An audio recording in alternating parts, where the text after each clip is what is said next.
ஓம் முருகா போற்றி போற்றி. என் அன்பு குழந்தையே, நீ மென்மேலும் வளர்ந்து வளர்ச்சி அடையப் போகிறாய். ஆம் தங்கமே, இன்னும் 3 நாட்களில் முத்தான 3 செய்திகள் உன்னை தேடி வரப்போகிறது. இதை கேள் தங்கமே, மகிழ்ச்சியாக மன நிறைவோடு தூங்குவாய்.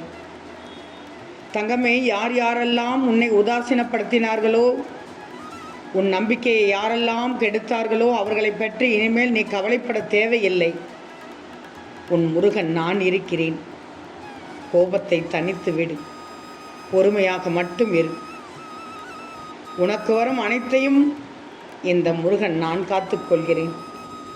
என் அனுமதி இல்லாமல் எதையும் உனக்கு நடக்க விட மாட்டேன். கலங்கக்கூடாது.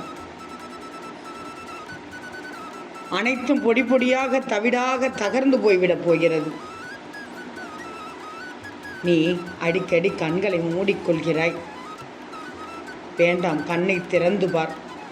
உன்னை சுற்றி நடப்பதை ஏதாவது ஒன்றை பார்த்த உடனேயே கண்ணை மூடிக்கொள்கிறாய்.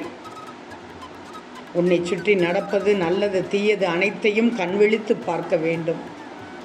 பயப்படக்கூடாது. என் நாமத்தை உச்சரித்து பார். முருகா முருகா என்றெல்லாம் சொல்லு. நீ மனம் தளர மாட்டாய். உன் மனம் தெளிவாகிவிடும். இழந்ததை மீண்டும் நீ பெறப்போகிறாய். உன்னை தேடி வருகிறது அனைத்தும். அதனால்தான் 3 நாட்களில் நீ தவறவிட்ட செய்திகள் உன்னை தேடி வரப்போகிறது. பிரிந்தவர்கள் அனைவரும் ஒன்று சேரும் நேரம் இது. காத்துக்கொண்டே இரு. இன்னும் 3 நாட்கள் பொறுத்து காத்துக்கொண்டே இரு. உன் கைகள் மற்றவர்களுக்கு உதவும் கரங்களாக இருக்கப் போகிறது. உன் கோபம், வெறுப்பு, எரிச்சல் அனைத்தும் உனக்கே கசப்பாக தெரிகிறது தானே? உன்னை பார்த்து உனக்கே எரிச்சலாக வருகிறது தானே? ஏன்னா எதிர்மறைய எண்ணங்கள் தான் உன்னை சுற்றி உன்னை துளைத்து கொண்டிருக்கிறது. சம்மட்டியால் அடிப்பது போல இருக்கிறது. குழப்பம் வேண்டாம் தங்கமே. மனதை ஒருநிலைப்படுத்து. கவலைப்படாதே. மனதில் ஓம் சரவணபவ என்று சொல்லு. உடம்பில் ஒரு புது தெம்புட குளிர்ச்சியுடன் உன்னை ஒரு கை சாந்தப்படுத்தும். எரிச்சல், கோபம், வெறுப்பு காணாமல் போய்விடும். உன் மனமானது சில விஷயங்களில் பக்குவம் இல்லாமல் தெரிகிறது. கவலைப்படாதே.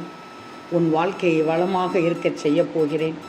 நினைத்த இலக்கை நோக்கி நிற்காமல் நகர்ந்து சென்று கொண்டே இரு. இப்போது உன் முருகன் நான் இருக்கிறேன் என்பதை நினைவில் வச்சுக்கிட்டு பயணத்தை தொடங்கி சென்று கொண்டே இரு. கோபங்களை மட்டும் எப்போதுமே தவிர்த்து விடு. முருகன் உன்னை உயர்த்தி காட்டுகிறேன். கலங்காதே. நம்பிக்கையோடு இரு. நம்பிக்கைதான் வாழ்க்கை. என் பக்தனான நீ என்னையே நீ நினைத்து கொண்டிருக்கிறாய். மிக்க மகிழ்ச்சி தங்கமே. உன்னை நான் காத்துக்கொள்வேன். என்னை நீ இறுக பிடித்துக்கொள். உன்னை விட்டு ஒருபோதும் விலகி போக மாட்டேன். நீ கவலைப்பட்டு கொண்டிருக்கும் போது நான் அதை பார்த்து சும்மா இருப்பேனா? இருள் இருக்கும் இடத்தில் வெளிச்சம் இருக்கும். விடியல் என்பதும் உள்ளது. அதை மறந்துவிடக்கூடாது. எப்போது உனக்கு விடிவு காலம் வருமோ என கலங்கி கொண்டிருக்கிறாதே. விடியல் கூட உன் கையில் தான். பகல் இரவு என மாறி மாறி வருவது போல இன்ப துன்பம் வந்துதான் போகும். துன்பத்தை சுமையாக நினைக்காமல் அது உன்னை விட்டு போவதற்கு என்ன செய்ய வேண்டும் என ஆழமாக யோசி. முல்லை முள்ளால் தானே எடுக்கணும். துன்பத்தை போக்க அதற்கான சரியான முறையில் பக்குவமாக கையாண்டு விடு. முதலில் உன் மனதை பக்குவப்படுத்திக்கோ. யோசித்து செய். எதையுமே ஒரு தடவைக்கு 2 தடவை யோசித்து செய். அதுவும் நீயே முடிவெடு. உன் கூட இந்த முருகன் இருக்கும்போது நீ ஏன் பயப்படுகிறாய்? கோழையாக இருந்து விட்டால் இந்த புண்ணிய பூமியில் வாழ முடியாது. முதலில் நீ அழுவதை நிறுத்திவிடு. உன் முருகன் நான் சொல்வதை கேள். அழுதால் எழுத முடியாது. என்னை நம்பு. நான் கூறுவதை வேத வாக்காக எடுத்துக்கொள். சுபமாக நடக்கும். ஏமாற்ற மாட்டேன். அவசரப்பட்டு எதையும் முடிவு செய்யாதே. கஷ்டம் வரும்போது மிகவும் துவண்டு விடக்கூடாது. அதை சரி செய்வதற்கான முடிவை நான் வழிவகுப்பேன். பயப்படக்கூடாது. இந்த முருகன் சொல்படி நடந்தால் சொர்க்கமாக மாற்றுவேன். துன்பத்தின் பிடியிலிருந்து விலகி இருப்பாய். நீ நினைத்தது தான் நடக்கும். நான் அதை கண்டிப்பாக நடத்தி காட்டுவேன். எதை நினைத்தும் கவலைப்படக்கூடாது. நல்ல வழியில் மட்டும் சென்று கொண்டே இரு. மற்றதை இந்த முருகன் நான் பார்த்து கொள்கிறேன். இது தெரியாமல் நீ அழுது கொண்டிருக்கிறாய்.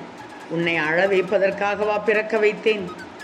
போதும், என் பிள்ளை பட்ட துன்பமெல்லாம் போதும். எல்லோரும் கலகலப்பாக இருக்கும்போது நீ மட்டும் ஏன் அழுது கொண்டிருக்கிறாய்? உன் உறவுகளுக்கு உன்னை பற்றி தெரியவில்லை. நீ பாசத்துக்காக இயங்குகிறாய். எதிர்பார்த்த சூழல் இல்லாமல் விழித்து கொண்டிருக்கிறாய். கண்கள் குளமாகி மனமும் ரணமாகி நான் வாழ்க்கையில் தோற்றுப்போனேனே என மனதில் எண்ணிக்கொண்டே இருக்கிறாய். நீ எவ்வளவு நல்லது செய்தாலும் அவர்களுக்கு தப்பாகவே தெரிகிறது. உன்னை நல்ல எண்ணத்தோடு அவர்கள் பார்க்கவில்லை. அதை பற்றி நீ கவலைப்படாதே. உன்னுடைய வழி சரியான பாதையில் சென்று கொண்டே இருக்கட்டும். உன்னை அவர்கள் தேடி வரும் காலம் வெகு தூரத்தில் இல்லை, நெருங்கி வந்துவிடும். அதற்கான சூழலை இந்த முருகன் அமைத்து கொடுப்பேன். எந்த காரணம் கொண்டும் நீ வழி தவறி மாற்று பாதையில் சென்றுவிடக்கூடாது. பணம்தான் பெரிது என்பவர்கள் கீழே விழுந்து பாசம்தான் பெரிது என்று உன்னை தேடி வருவார்கள். அதனால் தான் கூறினேன் உனக்கு முத்தாய்ப்பான 3 செய்திகள் உன் செவியில் கேட்கச் செய்வேன் என்று. எத்தனை எத்தனை பேச்சுக்களை காதில் கேட்டாய். எத்தனை எத்தனை பேச்சுக்கள் காதில் விழுந்தாலும் அதில் காதை வாங்கி கொள்ளக்கூடாது. உன் சிரிப்பு மட்டும் மற்றவர்கள் கண்ணுக்கு தெரியணும். உன்னை நான் ஏறெடுத்து பார்த்து கொண்டே தான் இருப்பேன். உனக்கு நல்ல காலம் வெகு தூரத்தில் இல்லை, அருகில் வந்து விட்டது. இன்னும் 3 நாட்கள் மட்டும் பொறுத்திரு. பாசம் இல்லாதவர்களை தேவையில்லாத உறவுகள் என்று சற்று விலகி இரு. வெற்றி பெறுபவர்களின் வரிசையில் நீ முதலிடத்தை பெறப்போகிறாய். இந்த முருகன் மீது முழு நம்பிக்கை வைப்பாய்தானே? என்னோடு என் பிள்ளையாக உன்னை வைத்துக்கொள்வேன். உன் வழித்துணை நான் தான். இதில் எந்த மாற்றமும் இல்லை. உன் தேவைகள் அனைத்தையும் நிறைவேற்ற நான் இருக்கும்போது நீ ஏன் மற்றவர்களை தேடிச் செல்கிறாய்? ஏன் உன்னையே காயப்படுத்தி வருத்தி கொள்கிறாய்? நானே உன் முன்னாடி வந்து நின்று உன் வேலை அனைத்தையும் முடித்து தர வந்து விட்டேன். இந்த முருகன் சொல்வதை நம்புவாய்தானே? நம்புவாய்தானே தங்கமே? எவ்வளவு கஷ்டங்கள் வந்தாலும் நீ நன்றாக இருப்பாய். நீ என்னிடம் உன் கஷ்டங்களை கூறுவதை நான் கேட்டுக்கொண்டே தான் இருக்கிறேன். கைவிட மாட்டேன். பயப்படக்கூடாது, கலங்கக்கூடாது. தக்க தருணத்தில் வந்து உன்னை அனைத்திலும் இந்த முருகன் மீட்டெடுப்பேன் தங்கமே. உனக்கு எந்த அளவு நம்பிக்கை இருக்கிறதோ அந்த அளவுக்கு பலன் கிடைக்கும். மனதை அமைதியாக்கும். நீதான் உன்னை சுற்றி நல்ல நிலைமையை உருவாக்கி கொள்ளணும். நீ எந்த நிலையில் இருக்கிறாய் என்று எனக்கு தெரியும். எல்லாம் இருந்தும் ஏதோ ஒன்று உன்னை வருத்தி கொண்டிருக்கிறது. அதையெல்லாம் விட்டுவிடு. இந்த முருகன் உன்னோடு இருக்கும்போது கலக்கம் இருக்கக்கூடாது. முருகன் இருக்கும்போது எனக்கென்ன கவலை என்று சொல்லிப்பார். யாம் இருக்க பயமேன் என்று சொல்லிப்பார். மற்றவை எல்லாம் கலைந்து தெரித்து ஓடிவிடும். நீ உச்ச நிலையில் செல்லும்போது கீழே திரும்பி பார்க்காதே. செயல் நீயாக இரு. தேவையில்லாமல் வருத்தி கொள்ளாதே. விரோதிகள் அவர்களாகவே வெகு தூரம் சென்று விடுவார்கள். உன் முருகன் நான் இருக்கும்போது, உன்னுடனேயே நான் இருக்கும்போது உன்னை சாய விடுவேனா? யார் மூலமாவது வந்து உன்னுடன் கலந்து செய்வேன். உன்மேல் அக்கறையுடன் செயல்பட்டு கொண்டுள்ளேன். முருகன் முன் அனைவரும் சமம்தான். யாரும் இருந்தால் என்ன, இல்லாமல் போனால் என்ன? யாரை நம்புகிறாயோ இல்லையோ, இந்த முருகனை நம்பு தங்கமே. நிச்சயம் நல்லது நடக்கும். இன்னும் 3 நாட்களில் முத்தான செய்திகள் உன் செவியில் கேட்டு உன்னை திக்கு முக்காடு செய்யப் போகிறது. மனதை குளிர்விக்கப் போகிறது. பொறுத்திரு தங்கமே. ஓம் முருகா போற்றி போற்றி.